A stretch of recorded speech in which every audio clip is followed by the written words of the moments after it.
charge des finances et de l'économie, il ne reste logiquement qu'au ministre de la Justice, garde des Sceaux, de nous entretenir justement des conséquences de tout ce que nous sommes en train de vivre. Monsieur, chers collègues, vous avez la parole.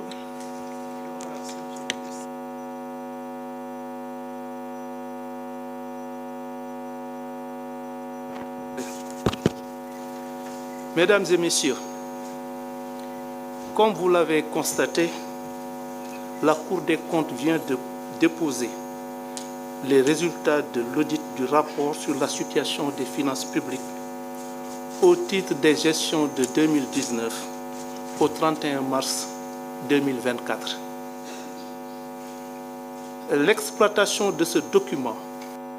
a permis de relever qu'en dehors des taux anormalement élevés de la dette, des manquements graves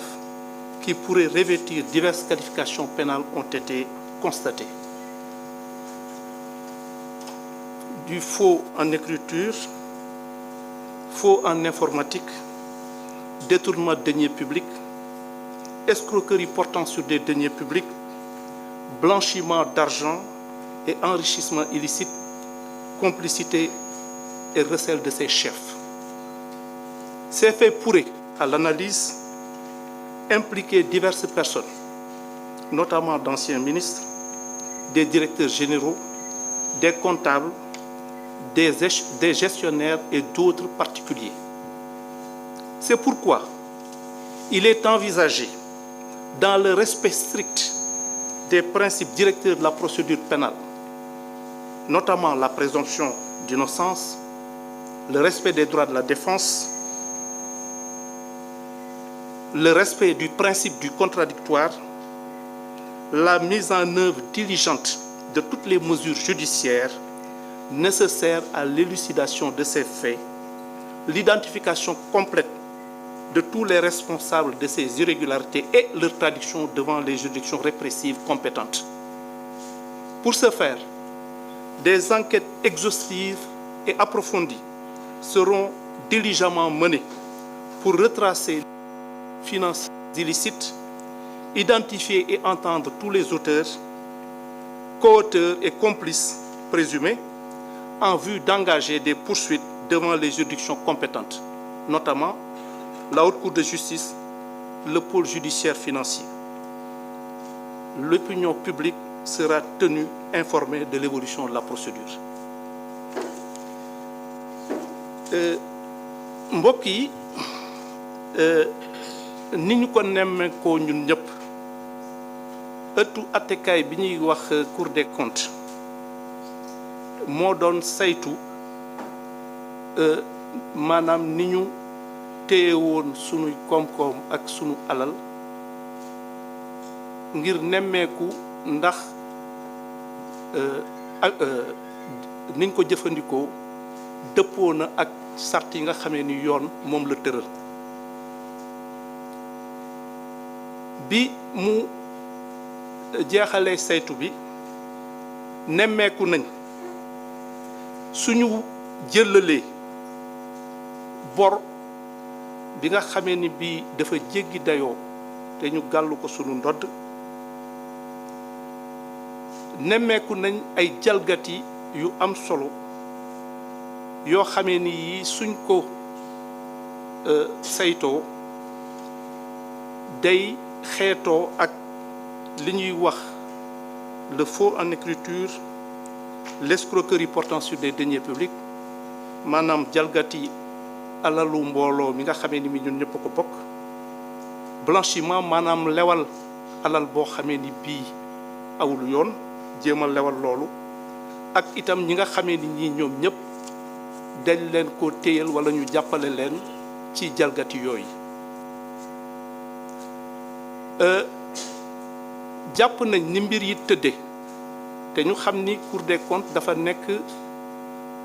organe de contrôle, maanaam saytu boo xamee ni bii ni ma ko waxee woon ci sa njëlbeen ga c'est une juridiction crédible, maanaam dafa nekk ëttu attekaay boo xamee ni bii anam yi muy liggéeyee day nekk anam yoo xamee ni yu leer naññ la, yu dëppook yoon ak te it ñu moom seen bopp ba nga xamee ni kenn du leen xolloo fu ñu bëggul xool wala fu dëppoowul ak yoon te ñoom bi ñu nemmeekoo bi ñu paree ci loolu li ñu jàngat boog ci njëlbeen gi moom mooy mën nañu jàpp ni am na ay kilifa yu mag yoo xamee ni ay ministre ñu woon ci nguur gi nga xamee ni gii moo fi newoon wala ñu nekk ay directeurs généraux de société ay comptables des gestionnaires ak ñeneen moo tax am nañ yéene bu tar suñu nangulee ñëpp ñi nga xamee ni ñii war nañ leen déglu ci te muy la présomption d'innocence maanaam ñu njort ni laataa na at na wala li nga xamee ni lii dañ leen koy tuumal ak aussi seen àq ak seen yelleef ñu sàmmoonteeg ñoom ci lu wér am nañu yéene bu wér ak bu tar boo lépp li nga xamee ni lii war nañ koo def wala képp koo xamee ni kii am na ci cër ñu war koo déglu ngir seet lan lañ koy war a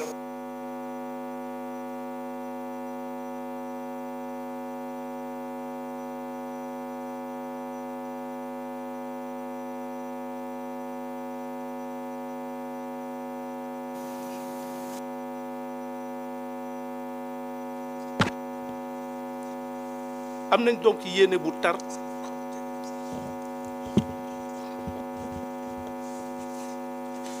am nañ yéene bu wér boo xamee ni dinañ ko topp saytu ko ci anam yu leer nañ ba képp koo xamee ni kii laale nga ci lépp li la xamee ni yoon tëral na ko walla war nañ la kaa teg ñu teg la ko ci anam yu leer nañ te du tere lépp li nga xamee ni sa àq la ñu nangul la ko jox la ko ba mat sëkk moo tax am nañ yéene ubbi enquête yoo xamee ni dinañu jéem a toppaat alal boobu nga xamee ni dañ ko jalgati